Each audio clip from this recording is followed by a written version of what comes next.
Buongiorno, io sono convinto che la maggior parte di voi, come me, stia seguendo un po' quello che avviene dal punto di vista anche finanziario all'interno di quello staterello che si trova a Roma e che nonostante le sue ridottissime dimensioni, di fatto rappresenta uno dei potentati più grandi al mondo perché condiziona sia dal punto di vista politico, sia dal punto di vista sociale, sia dal punto di vista individuale, la vita di gran parte del pianeta.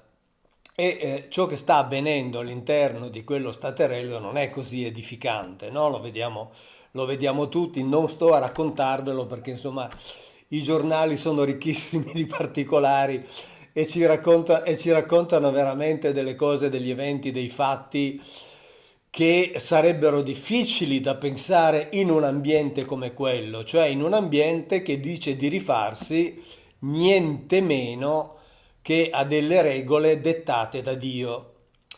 Quello che viene da pensare, che verrebbe da pensare, è che i primi a non crederci sono loro, perché altrimenti verrebbe da pensare che se veramente ci credono devono necessariamente vivere nel terrore quotidiano. Però non è così, almeno non pare che le cose stiano così. E questo mi ha fatto venire in mente che nella tradizione giudaica ci sono due corpi di leggi. C'è un corpus di leggi che è definito leggi definite noachiche e un corpus di leggi definite mosaiche. La differenza qual è? La differenza è che le leggi noachiche sarebbero le leggi che Dio avrebbe dato per tutta l'umanità, mentre le leggi mosaiche sono quelle che Dio avrebbe dato in relazione esclusiva al popolo di Israele, cioè a quell'unico popolo di cui, come sappiamo, lui si interessa. Delle leggi mosaiche parleremo in un secondo tempo perché ci sono tutta una serie di evidenze da sottolineare che sono molto interessanti. Però la differenza tra i due è per esempio già rimarcata da Mosè, ma avremo modo di leggerlo, quando dice questo patto, questa alleanza che Yahweh sta facendo con noi, con i nostri padri non l'ha fatta. Quindi Mosè era ben consapevole di questa differenza di questi due corpi di legge. Ed è una differenza anche quantitativa, nel senso che le leggi mosaiche sono 613, non soltanto quelle 10 che ci sono state insegnate e nel merito delle quali entreremo perché anche lì ci sono delle cose che forse non tutti sanno e che quindi vale la pena di sottolineare e di mettere in evidenza. Quindi le leggi mosaiche sono 613. Quelle che Dio, il presunto Dio, avrebbe dato a Noè sono 7. Quindi c'è una differenza notevole. Questo presunto Dio le avrebbe date a Noè e ai suoi figli dopo il diluvio universale. E siccome, come vi ho già letto una volta nel Talmud, Noè non era ebreo, queste leggi dovrebbero valere per tutta l'umanità. L'umanità che è divisa in Goyim, cioè noi non ebrei, e Yehudim, cioè i giudei. Ricordo che anche in un libro ho riportato le parole che il rabbino capo della comunità ebraica di Roma aveva detto quando appunto parlando proprio del rapporto tra gli ebrei e gli altri, diceva che a noi ebrei, lui diceva, sono chieste delle cose che alle persone normali invece non vengono richieste. Il che stava già ad indicare, l'avevo sottolineato in quel libro, che esiste un concetto evidentemente di normalità per alcuni dai quali altri sono distinti o sono esclusi o sono fuori. Bene, queste leggi, delle leggi che vengono date a Noè, ho detto prima, sono 7 e da questo momento le vedete qui al mio fianco sul vostro schermo. E sono 7 leggi, io non entrerò nel merito di ciascuna, anche perché questo è stato fatto nel corso dei secoli e sono leggi che richiedono delle elaborazioni, che richiedono ampliamenti, che richiedono implementazioni. Però sono leggi che, ed è questa la parte che mi interessa, sono suscettibili almeno di alcune riflessioni fondamentali. Riflessioni fondamentali perché? Perché noi partiamo, almeno per quanto riguarda l'Occidente, da un testo che si vuole essere stato dettato da Dio e soprattutto partiamo da un testo che si vuole essere stato dettato da un Dio di amore, cioè da un Dio che ama l'umanità, da un Dio che ama le sue creature, da un Dio che avrebbe voluto fin dall'inizio diffondere amore e da un Dio che vuole che le sue creature si amino l'una con l'altra. Ora, se voi leggete e le state leggendo con me queste leggi, notate immediatamente una cosa. Non c'è una sola parola che richiami all'amore. Non c'è una sola parola che richiami all'aiuto reciproco. Non c'è una sola parola che richiami all'aiuto per gli altri. Sono divieti. Sono tutti divieti, salvo una. L'istituzione di tribunali. Perché? Perché Dio che avrebbe creato l'uomo a sua immagine e somiglianza, cioè a immagine e somiglianza di un essere perfetto di amore, ha sentito la necessità impellente, inderogabile, di dare tutta una serie di divieti. Io vi devo dire che da un Dio così mi sarei aspettato ciò che invece si trova, per esempio, nei corpus di leggi che sono state nei secoli elaborate da varie società umane. Sono stati condotti degli studi e sono stati trovati, come dire, degli elementi che sono comuni a questi corpus di leggi emanate dalle varie società umane. E ci sono effettivamente degli elementi comuni che rimandano all'idea di amore e di rispetto e sono per esempio l'aiuto all'interno della famiglia, l'aiuto all'interno di un gruppo, il ricambiare l'aiuto, che sono ad esempio il rispetto reciproco, che sono ad esempio il rispetto per persone ritenute degne di esercitare l'autorità. Ecco, di tutto questo non si trova traccia nelle leggi che Dio avrebbe dato all'uomo, perché voi le vedete, sono leggi che prevedono semplicemente dei divieti. Non rubare significa prevedere che c'è la proprietà privata, ma non si dice rispetta la proprietà privata. Si dice non portare via le cose che appartengono ad altri. E questo già la dice lunga, ma ripeto, io non voglio entrare nel merito di ogni singola legge.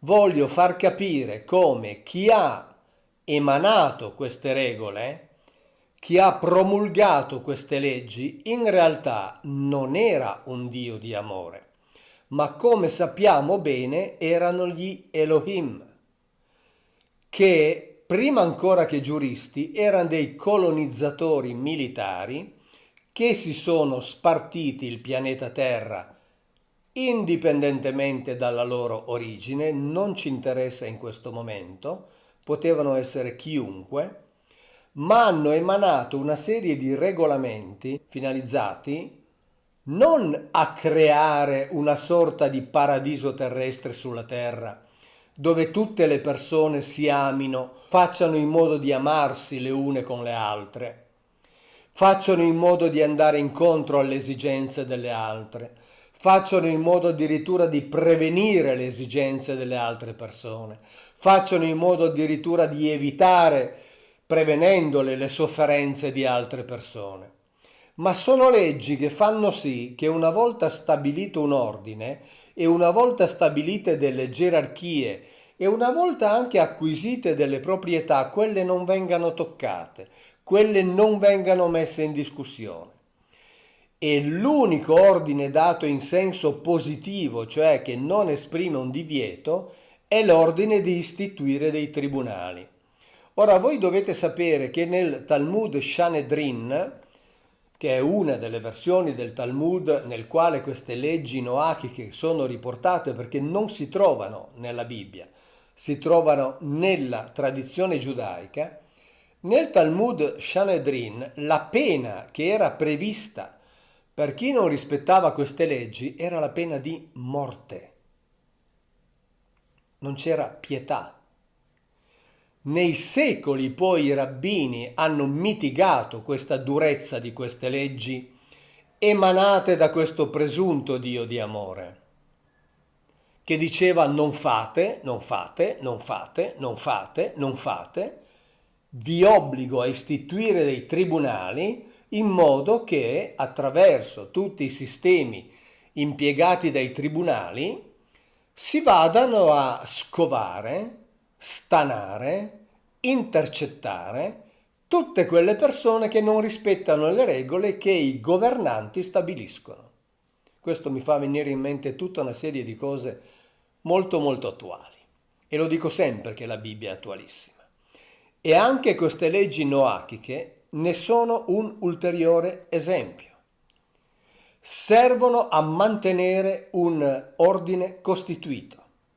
C'è anche una legge che riguarda, lo vedete, la leggete, che riguarda l'obbligo di evitare delle crudeltà nei confronti degli animali, perché evidentemente questi uomini fabbricati dagli Elohim come OGM forse non si comportavano, come anche facciamo noi, molto bene con gli animali e allora questi Elohim hanno sentito il bisogno, come dire anche qui, di mitigare il comportamento troppo duro che gli uomini tenevano nei confronti degli animali, magari staccandone dei pezzi vivi da mangiare pur di rimanere in vita, però bisogna anche capire in che situazioni vivevano, quindi non sta a noi giudicare e non giudicheremo di certo.